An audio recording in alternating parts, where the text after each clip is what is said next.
The amount of gruesome killings, and it seemed like the time frame that we were there, it seemed incredible and thought out. I felt like there was too much done in a short amount of time.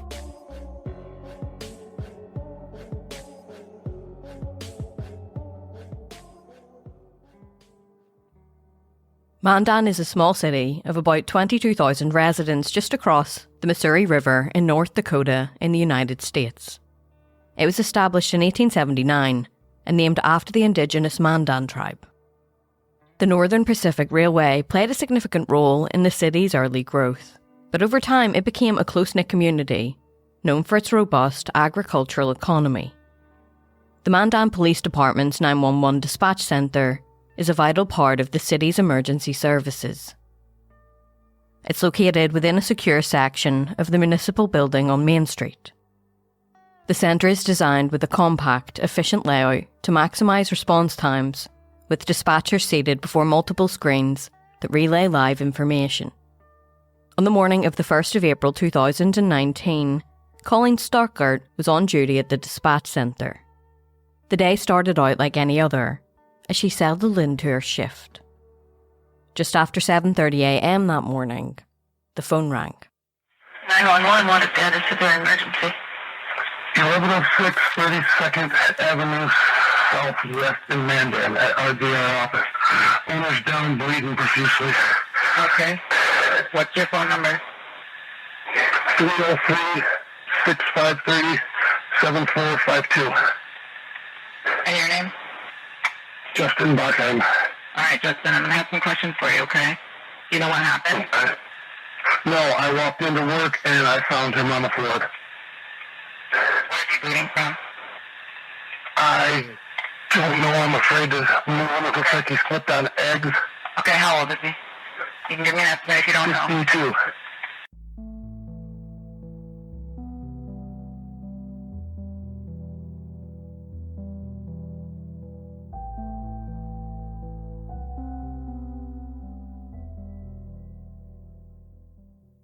Robert Fackler was born on the 20th of February 1967 in Dickinson, North Dakota. He grew up surrounded by the rolling hills and wide open plains, a part of a family that seemed to have a bond with the outdoors. Weekends were often spent on family camping trips, fishing excursions to nearby lakes, or trekking through the forests in search of game. Hunting and fishing weren't just hobbies for Robert's family, they were traditions. Rites of passage that connected him to generations of Facklers before him. Then when Robert was a teenager, his family moved to Williston, a small but bustling community where he'd soon find himself knee-deep in farm work on the expansive Krause farm. Summers were filled with the grueling yet fulfilling tasks of baling hay and herding cattle. Robert's days began before sunrise and ended well beyond sundown. But he found solace in the rhythm of farm life, and a sense of pride in the sweat and dirt that marked a hard day's work. During his final year at Williston High School, he began dating Jackie Joy Nazers. They quickly became inseparable, and after graduation they took a leap together and moved to Mandan in North Dakota. They married on the 4th of July 1986, a date chosen, as they loved to joke, so that Robert would never forget their anniversary. The newly married couple had 2 children, Thomas and Jamie. Robert took pride in his roles as a father and a provider, working tirelessly to build a name for himself in an industry that could be both unforgiving and rewarding. One of his greatest achievements was inventing an irrigation system that garnered local acclaim, and he later joined a startup fertilizer company. This opened up doors for him in agricultural business circles. He also became a partner in a tackle company, Master Angler Tackle, where he could channel his lifelong love of fishing, as well as a septic truck business called RJ Septic. Eventually, Robert discovered his true passion with RJR Maintenance and Management, a property management company. He and Jackie purchased the business in 2011. By January the following year, they opened up their doors, initially employing just 3 people. From modest beginnings, Robert poured himself into the work, treating each task, from collecting rent to re-renting apartments with meticulous care. His dedication paid off, and by 2019, RJR had grown into a robust team of 33, who he considered an extension of his own family. Among these employees were Bill Cobb and his wife Lois, a couple who had relocated from Illinois with dreams of turning their North Dakota home into a family farm. Bill, a maintenance supervisor, was known for his reliability, while Lois, an account specialist, kept the business's finances in order. The couple had shared many years together, even becoming engaged at the legendary Graceland. And now they envisioned a bright future for their children and grandchildren on the farm they were building from scratch. Another close friend in the company was Adam Fuhrer, a father of two and a maintenance technician who Robert had trusted as the keymaster. Adam's down-to-earth nature and love for cooking, camping and Clint Eastwood movies endeared him to everybody at RJR. He had a unique sense of humour and an infectious laugh that brightened the work days, and Robert saw in him not only a colleague but a dear friend.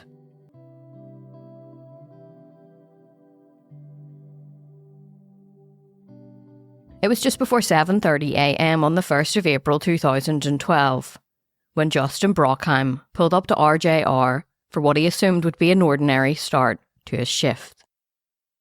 Justin had worked there for a few years now, and the morning routine had settled into a comforting rhythm. He had a quick cigarette with a co-worker by the employee entrance, a few jokes to break up the chill of the morning air, and a smooth start to the day. But as Justin took his last drag and stepped towards the door, an unsettling feeling crept over him. He stepped into the building, expecting to see Robert already at work. He was always the first one there. This morning, Justin noticed something strange when he entered the building. I noticed there was a coffee cup that looked like it was turned over. And then I looked to the left, and that's when I noticed Robert. Justin's eyes then fell on something that made him freeze. Just a few feet away, lying motionless on the ground, was Robert. He was laying on his right-hand side, right in front of the wooden storage box for all our electrical gear. Justin explained what happened next. Assessed the situation, noticed it looked like he had slipped and fell because he had a carton of eggs. Robert was notorious for bringing eggs for his employees from his chickens, and it looked like he might have slipped and fell and hit his head. Justin's instincts kicked in, and he moved closer and knelt down beside Robert. He shook him gently and called out his name, but there was no response. With shaking hands, Justin immediately called 911. Okay, do you have a defibrillator available? A what? Defibrillator? No, I do not. No, okay. Alright, I'm going to give you some instructions here, alright? I'm sending paramedics to help you off that line. I'm going to tell you exactly what to do next. Are you right by him now? Yeah. Okay, listen carefully. I want you to lay him flat on his back on the floor. Make sure there's nothing underneath his head. Do that now. The dispatcher on the other end of the line guided him calmly, urging him to start CPR. They instructed me to roll him on his back, and that's when I rolled him on his back. And being former military training, I knew what dead weight was, and it was everything I had to roll him on his back. As Justin pressed down on Robert's chest, each compression felt heavier than the last, and the minutes stretched into eternity. The faint sound of sirens in the distance was the only reassurance that help was on the way. Within 5 minutes, the flashing lights arrived, and the parking lot buzzed with the commotion of paramedics and detectives, each preparing for what they thought would be a routine call. The initial assumption was simple: a workplace accident, or even a sudden heart attack. But they soon realised that this call was anything other than routine.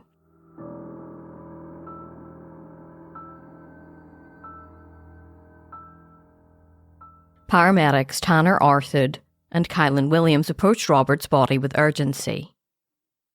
They were fully prepared to perform life-saving measures if there was even the slightest chance.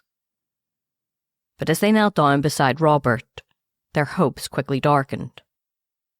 They began a preliminary assessment, searching for the source of the blood that was surrounding him. To their initial surprise, it wasn't coming from his head as they had anticipated. It was seeping from a series of deep puncture wounds across his chest. Robert had been stabbed. As they examined him, Tanner and Kylan discovered 3 precise puncture wounds on Robert's chest. Blood surrounded his body, but none were actively flowing from these wounds, a sign that his heart had already stopped pumping. Yet Robert's body was still warm, indicating that he had been attacked just recently. Acting on a slither of hope, the paramedics prepared the defibrillators. However, the closer they looked at Robert, the more wounds that they found. Robert had sustained additional stab wounds, 2 on his left side and another 3 that punctured his back. But the most disturbing injury of all was to Robert's face, which had been viciously mutilated, the knife leaving deep gashes. His hands were covered in defensive cuts, revealing a desperate attempt to fend off his attacker. Despite their efforts, the paramedics were forced to concede the tragic reality. Robert was gone.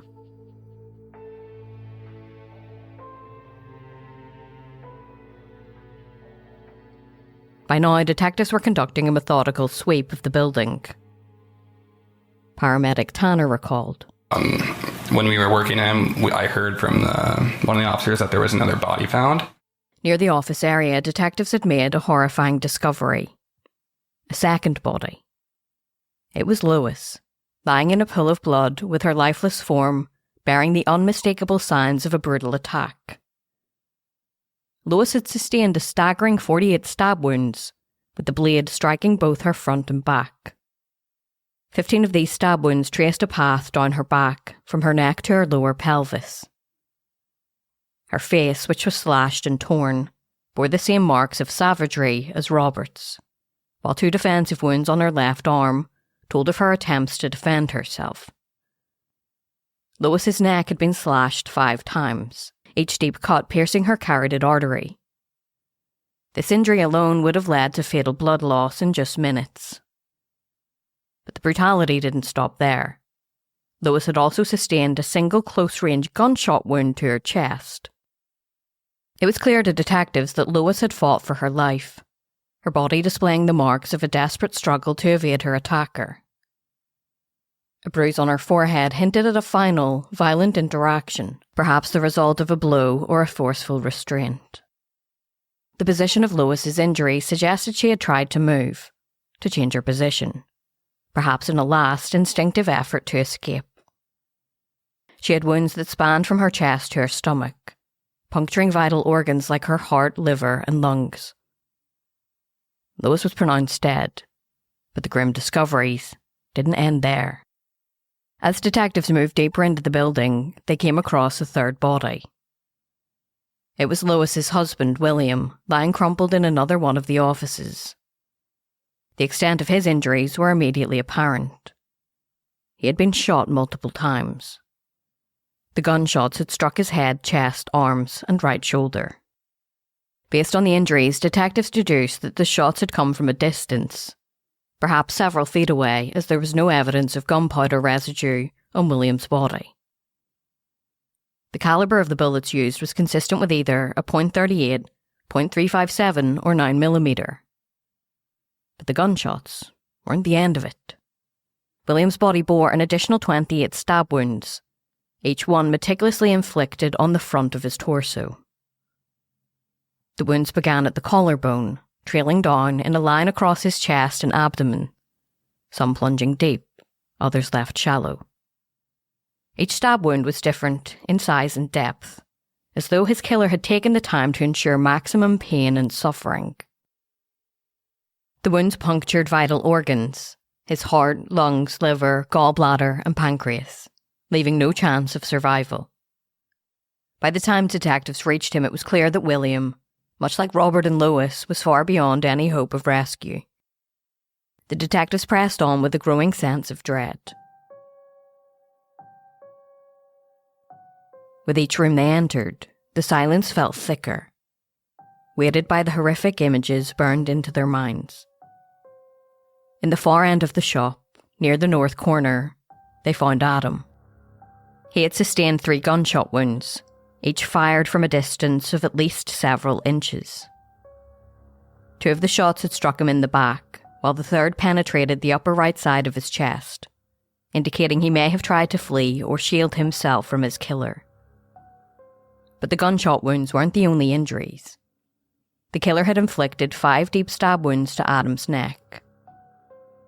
His upper chest and right side of his back bore 3 additional stab wounds each. With the full extent of the brutality unfolding before them, detectives were left grappling with an overwhelming reality. RJR Maintenance and Management had become the site of a massacre.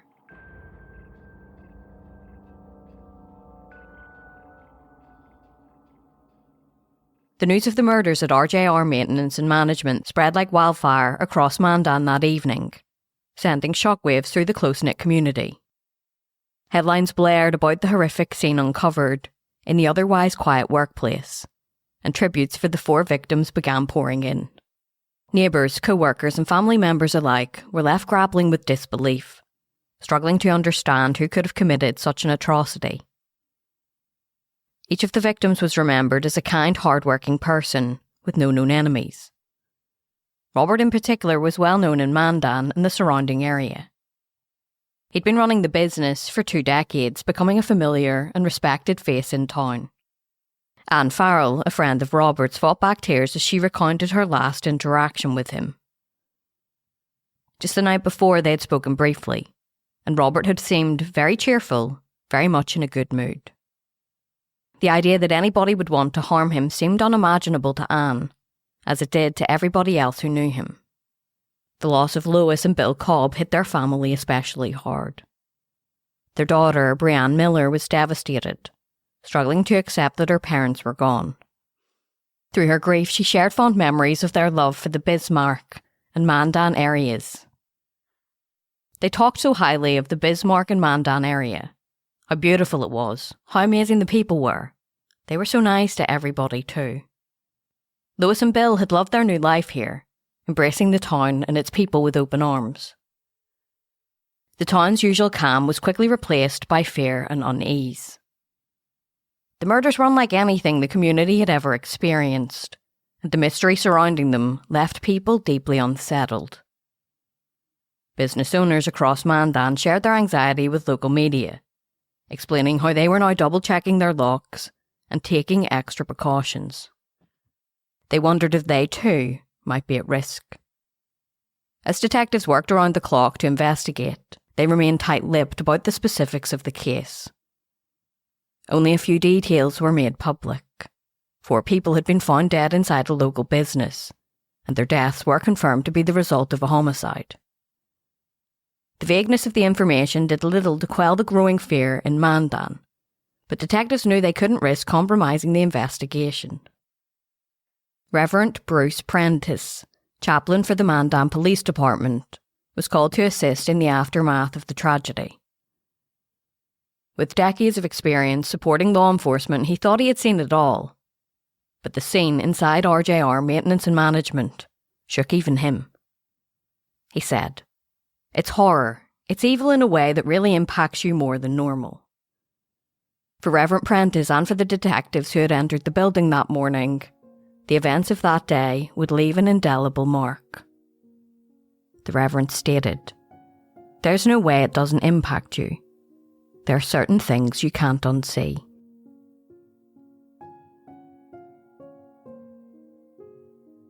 The investigation into the brutal killings at RJR commenced at full throttle. Detectives announced early on that they had neither a suspect nor a clear motivation for the murders. Yet Chief Jason Ziegler offered the public a small degree of reassurance.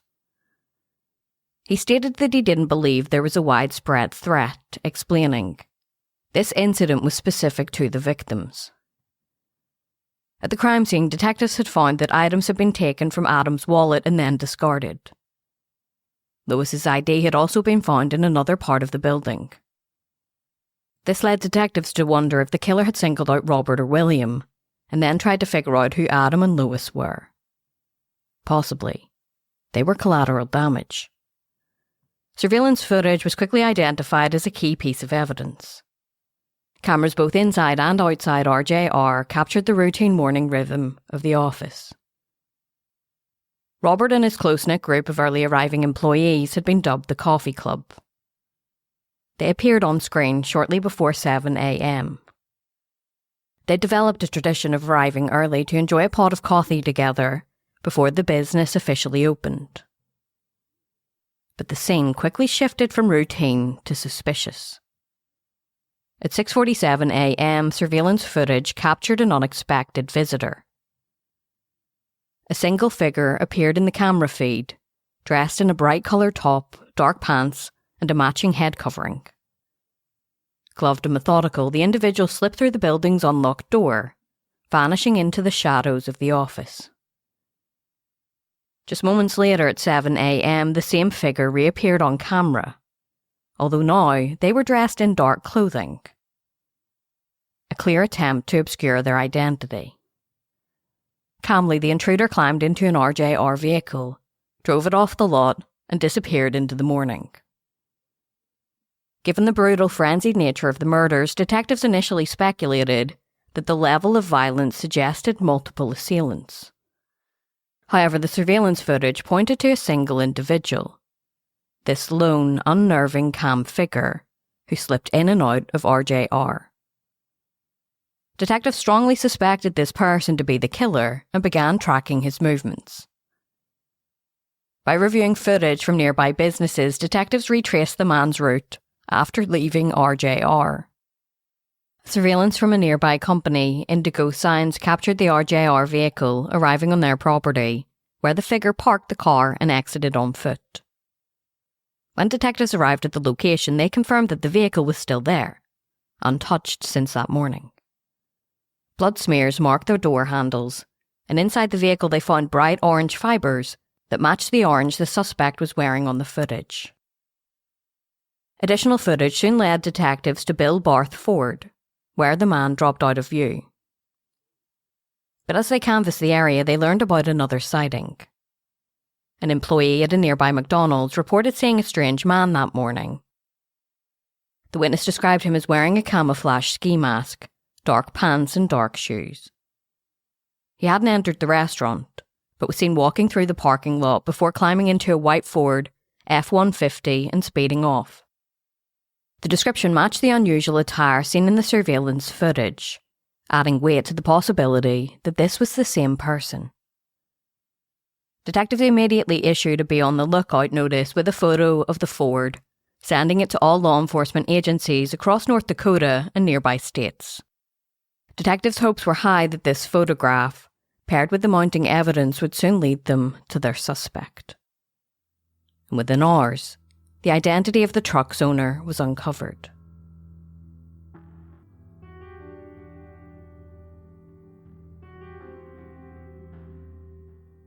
Chad Isaak was a 44-year-old chiropractor and former US Navy veteran. His life on the surface seemed worlds away from the brutality that had shattered the town of Mandan. Isaak had grown up in Pick City, North Dakota, and after graduating high school in Riverdale in 1992, he enlisted in the Navy, where he served as a hospital corpsman until 1997. He earned both a Good Conduct Medal and a National Defence Service Medal. Following his service, he returned home, started a family, and eventually trained as a chiropractor, opening his own practice in Washburn in 2015. But all of this fell away when Isaac's white Ford was identified as the vehicle seen fleeing the crime scene on the morning of the murders. With Isaak identified as the owner of the pickup truck, detectives began to surveil his residence at the Northview Mobile Home and RV Park. When they arrived, they immediately spotted the white pickup truck parked outside his home. Given the gruesome nature of the murders, officers were on high alert, opting to wait and apprehend Isaak outside of his home rather than risk a standoff. For hours, they waited quietly, carefully surrounding the property, hoping to catch him unaware. Finally, just before 4 p.m, Isaak left his home and got into his truck, still seemingly oblivious to the police presence around him.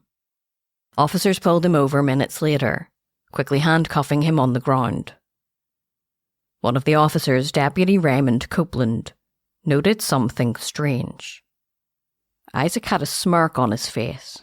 The fact that there were, over 20 officers on scene, and he didn't ask why he was being detained, or, there was no fight or flight being shown at that point in time. Then situations like that, people tend to want to know why they're being detained and why there's a MRAP sitting in front of them, why there are multiple deputies that are around. With Isaac now in custody, detectives began to search his vehicle. Bloodstains were discovered on the inner door latch, the seatbelt cover, the seat itself, and a sock inside the driver's side door compartment. All confirmed to be human blood. As detectives combed through his truck for more evidence, a separate team secured a warrant to search Isaac's home. Inside, they encountered an overpowering smell of bleach, which made it clear that somebody had gone to great lengths to scrub the property clean. Their search quickly yielded incriminating items. In the washing machine, detectives found a bent knife that had clearly been used with considerable force, pocket wire saws, a bottle of bleach, and an assortment of sticky notes. These had cryptic messages scrawled on them, including one which read, "This is the time of the year when you do stupid things." In another room, detectives uncovered what looked like the exact outfit worn by the suspect in the surveillance footage: a blaze orange hoodie, a face mask, and dark clothing. They were all fresh out of the dryer. They even found dismantled parts of a handgun in the freezer, emitting a strong smell of bleach. But the discoveries continued. In the living room, a pair of gloves that matched those seen on the surveillance footage had bleach residue on them. As detectives progressed, they made yet another unsettling find: 9 spent shell casings. This was precisely the number of rounds fired at the crime scene, and it left no doubt that they were onto the person responsible for the gruesome murders.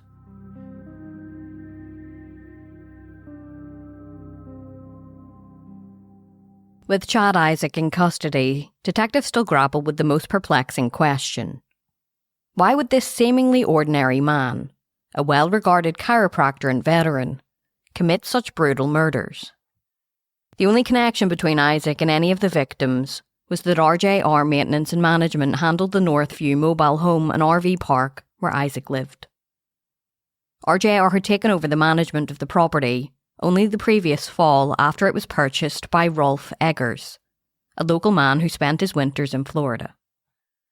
Eggers told detectives he had never even met Isaac, and Robert Fackler, one of the victims, had never mentioned any issues with him either. Adding to the mystery, the mobile home park's previous owner, Mike Nelson, described Isaac as a model tenant. Isaac paid his rent on time, kept his home in good condition, and never caused any trouble. This lack of a clear motive left detectives and those who knew Isaac struggling to comprehend what could have driven him to such violence. His clients, too, couldn't reconcile the image of their friendly chiropractor with the man now accused of a quadruple murder. One of his clients, Dora Sorensen, remembered Isaac calling her the day before the murders to reschedule her appointment from noon to 4 p.m, mentioning that he had a dental appointment. He didn't appear any different. He was just Chad, she recalled. The following day, Isaac was charged with the 4 murders, as well as felony counts of burglary and concealment within a vehicle and a misdemeanor count of unauthorised use of a vehicle. During his bail hearing, prosecutor Gabrielle Goder argued that the murders demonstrated a high degree of premeditation and deliberate attempts to disguise his actions. She highlighted Isaac's drastic measures to eliminate forensic evidence, including cleaning his clothing and vehicle with bleach, as well as hiding parts of his gun in the freezer. Prosecutor Goder suggested that if Isaac were released, he could pose a risk to witnesses and others in the community. Despite Isaac's defense attorney, Robert Quick, requesting a $100,000 cash surety bond based on Isaac's lack of any criminal record and strong ties to the community, the judge opted for a much higher bond, ultimately setting it at $1 million. After the investigation at RJR concluded, Robert's wife Jackie made the difficult decision to reopen the business. On that first morning, she gathered the employees in the lobby for a moving tribute to Robert, Adam, Lois and William. Behind her, a screen displayed photographs of each of them, as Jackie spoke about them with fondness.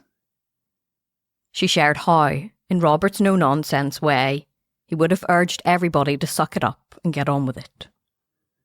Fighting back tears, Jackie addressed her small audience and said, "Not only did we lose an owner and irreplaceable employees, we lost sons, a daughter, husbands, fathers, brothers, grandfathers, a grandmother, sister, a loving wife, mother, and some of our closest friends." She described Robert as her best friend, the one who kissed me good morning, and a beloved father, son, and grandfather. She remembered her late husband as a straight talker, who wasn't afraid to share his opinion if things went wrong, but did so in a way that was constructive, always moving towards solutions. Reflecting on William, Jackie shared how he was like a long-lost brother to Robert. The two of them so close they were practically twins. And Lois, she recalled with a smile, was the joy of the office, known for greeting everybody with a bright "You are my sunshine" and spreading her laughter through the building. Finally, Jackie spoke of Adam as a family man, quiet and loyal, whose heart was with his children and in the beauty of the outdoors. Her voice broke as she said, he loved camping, nature, and sharing those simple pleasures with his family. Then on the 9th of April, a joint memorial service was held for all 4 victims. Their families had agreed on the shared service, feeling it was only right to bring together the friends and loved ones of these people who had been so close in life.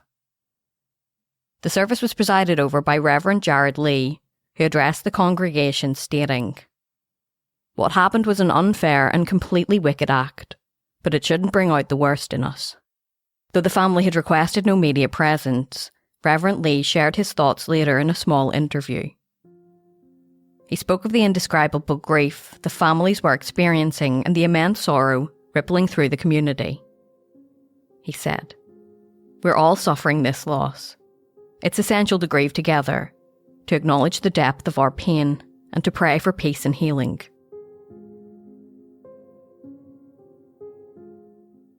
In August, Chad Isaak waived his preliminary hearing and pleaded not guilty to the 4 murder charges. The trial was scheduled for 2020, but before then, Isaac's defence requested that the trial be moved to another county. The judge, however, denied the request, noting that the pre-trial news coverage of the case hadn't been unfair or biased. He didn't believe that it was impossible to find an impartial jury. He stated, "Many of the articles simply report factually what has occurred throughout the investigation." The trial was then pushed back until June of 2021 due to the surging coronavirus pandemic. But then in May, Isaac's defence attorney Robert Quick asked to withdraw from the case. He cited a conflict of interest brought about by his client filing a disciplinary complaint against him. His request was denied, and the trial was then pushed back until August of 2021. Despite the passage of time, there was still no motivation put forward for the murders. It had made it difficult for the community to heal.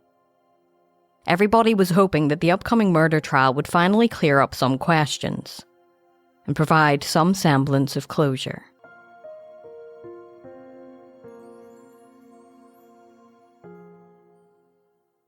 On August 3rd, the trial of Chad Isaak began with the selection of a jury, 6 men and 6 women, who were seated in the jury box at Morton County Courthouse. COVID-19 precautions limited the number of spectators to 60, creating an intense, focused atmosphere as the public gallery filled up. In her opening statement, prosecutor Carly Newfield described the disturbing crime scene that detectives encountered that morning. She outlined the various pieces of evidence: photographs, surveillance videos, lab reports, bullet fragments, and a knife, collected to paint a picture of the crime. She told the jury, "Each piece of evidence you will receive in this case will be like a piece of a puzzle. And as you start putting them together, you'll be able to see a clear picture of what took place." Prosecutor Newfield emphasised the surveillance footage captured someone of Isaac's size and build, entering and exiting the RJR building, taking a company vehicle, and eventually returning to his own truck.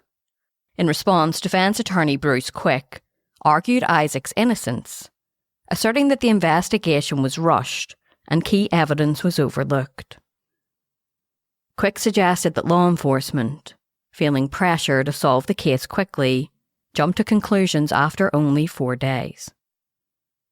He proposed alternative suspects, including individuals who'd been evicted or sued by RJR and former employees who may have held grudges. He also pointed to a hot-headed ex-husband of a woman who was allegedly involved with Robert as a potential lead that detectives failed to explore.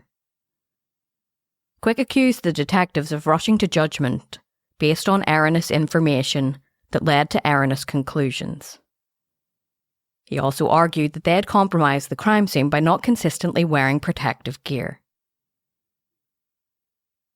On the first day of the trial, the jury was presented with testimonies that painted a complex and unsettling picture of the events surrounding the RJR murders.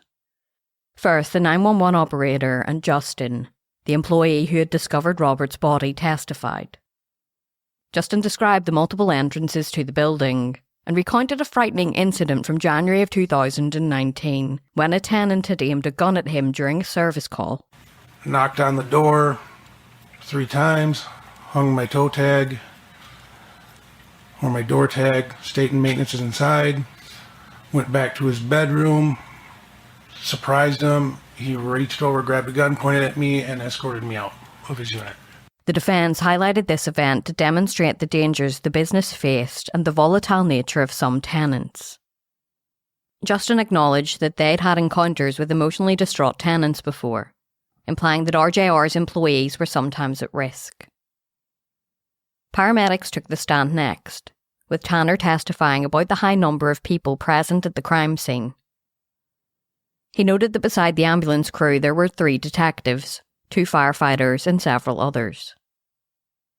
Defence attorneys pointed out the potential for contamination with employees and multiple emergency workers moving through the crime scene, possibly disrupting evidence.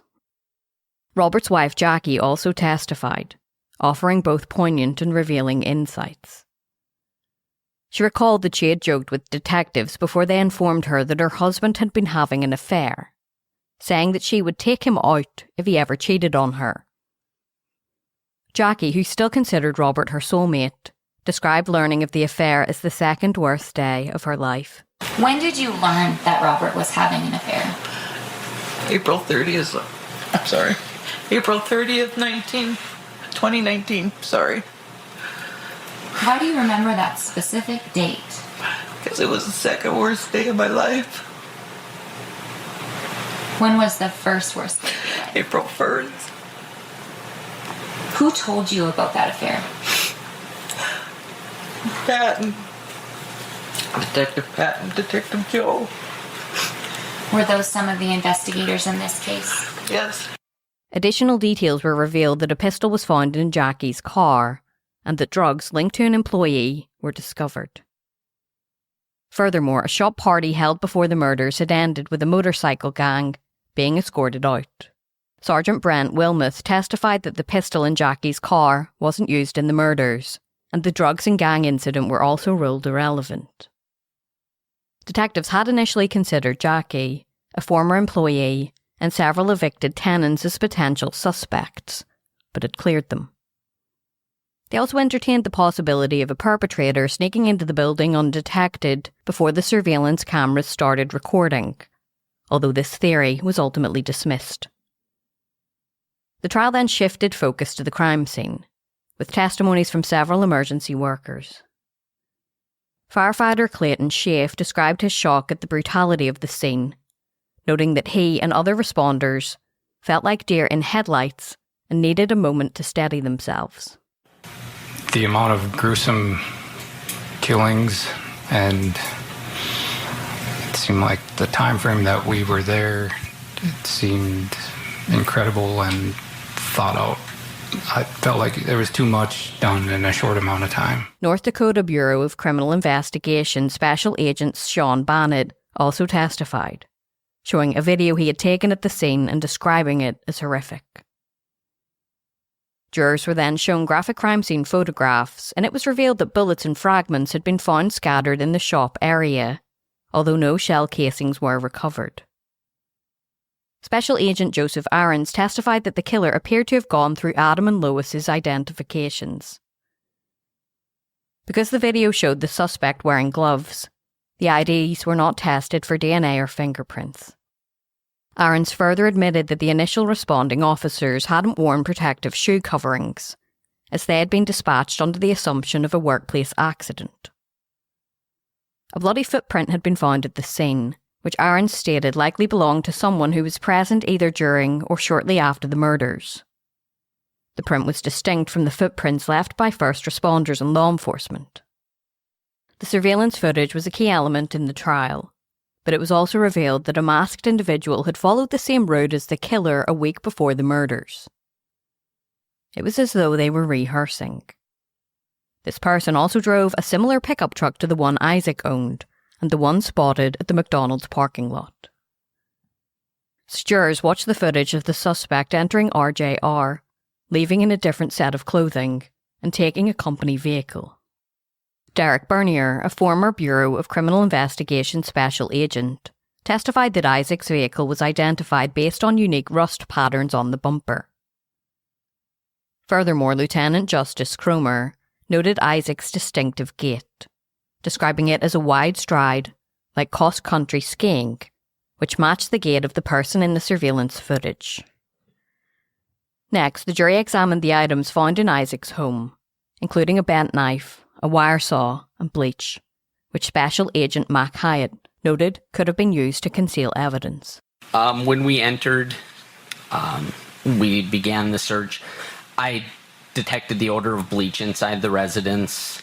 As agents searched, they located numerous items that were very interesting to me, including camouflage, an orange reversible face mask, an orange hoodie, black pants, black shoes, located a knife in the washing machine, not the dishwasher, the clothes washing machine, located gun parts in a plastic container in the freezer, located 9 shell casings in a sock in a closet. A wire saw, which was identical to one found at the scene, and a gun smelling strongly of bleach were also presented as evidence. Special Agent Arnie Rummel remarked on the unusual practice of bleaching and freezing the gun, suggesting that this was done likely to erase evidence. Rummel conceded that no blood was directly found in Isaac's home, but suggested that extensive bleach could have destroyed any traces. The forensic evidence continued with DNA expert Kyle Spitchell, who testified that blood found in Isaac's car matched Robert's, with a statistical certainty of 1 in 482 billion.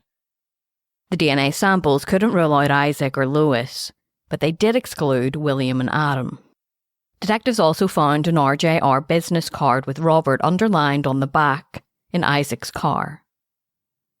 Forensic chemist Amy Mickod testified that fibres matching Isaac's clothing, a mask and sweatshirt, were found on the victim's clothing and on the stolen RJR vehicle. When asked about a motive, Special Agent Rummel admitted that they hadn't discovered one. Do you consider motive when investigating? Yes. Do you always find motive? No, we don't always find motive.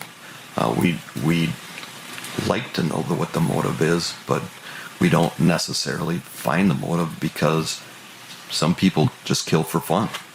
And it's then you never know what the motive is. You don't know what's going on in their mind, and some people just consider it a challenge. So, quite frankly, the motive would be that they just have fun doing it, and it's hard to prove that. And so sometimes we don't end up with the motive. And with that, the prosecution rested. The defence, in contrast, presented a short case, calling only a handful of witnesses. Jennifer Blumhagen testified that over 3,000 trucks in the database matched the general description of the pickup truck outside McDonald's. Jody Marshall noticed that Isaac made phone calls on the afternoon of April 1st, trying to provide an alibi.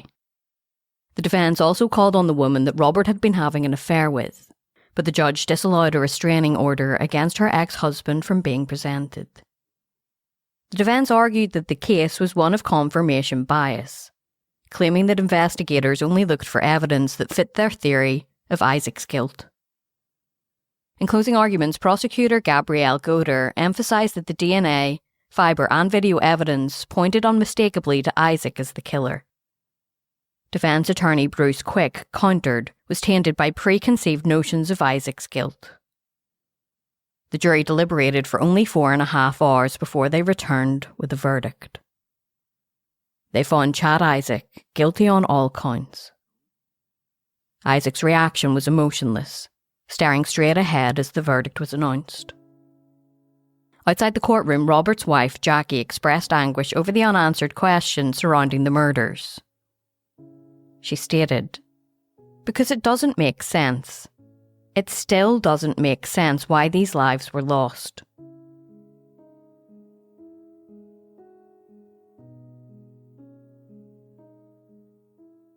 On December 28th, Chad Isaak returned to court for the final phase of the trial, the sentencing phase. Victim impact statements were presented and Robert's wife, Jackie, took a hold of the microphone.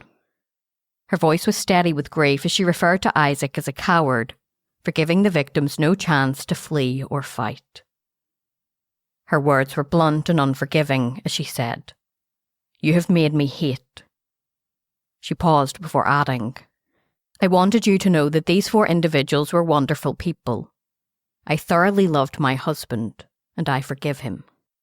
The thing I have a hard time with, Isaac, is I can't forgive you. You took so much that day. And until you can see the light of day, what you did, and you seek the Lord to forgive you, I don't know if I could ever forgive you. Jackie read statements from the Cobb family, who couldn't be present due to bad weather. Their daughter, Jamie, called Isaac a heinous individual who deserved a life behind bars. She said, "I do not want your life to end. Your family doesn't need to suffer the same way we did." Adam's widow, Melissa, fought back tears as she shared the heavy reality of raising their children alone, shouldering the role of both mum and dad. When Isaac was given a chance to speak, he offered only a brief statement. "I can honestly tell you I'm not a murderer, and that's all I have to say." Judge David Reich then handed down a sentence of consecutive life terms for each murder, without the possibility of parole, the harshest penalty possible in North Dakota. At 48 years old, Isaac faced a lifetime in prison, years of reflection on what he had taken from 4 families and a grieving community. But those years never came. On the 31st of July 2022, just months after his conviction, a call went out from the state prison in Bismarck. At 5:45 p.m, a trooper was dispatched after Isaac was found hanging in his jail cell, the small window blocked with cardboard. He was rushed to Bismarck Hospital, but was pronounced dead at 6:24 p.m. Isaac took his motive, a piece of the puzzle that haunted the victims' families and left a hollow in the community, to the grave with him. His death left behind only a question of why he had committed such a senseless act. It was a mystery that would forever go unanswered.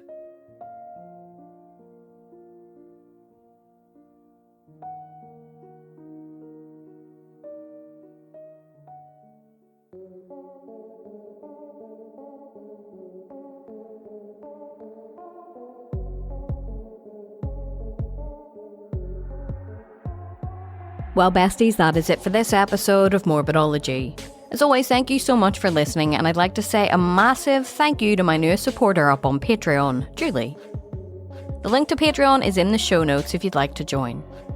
I upload ad-free and early release episodes, behind the scenes, and I send out some merch and a handwritten thank you card. I also do bonus episodes of Morbidology Plus. If you'd like to support the show in another way, please consider leaving a rating and review on Apple Podcasts, Spotify, or wherever else you may be listening. I genuinely do appreciate the feedback. Remember to check us out at morbidology.com for more information about this episode and to read some true crime articles. Until next time, take care of yourselves, stay safe, and have an amazing week.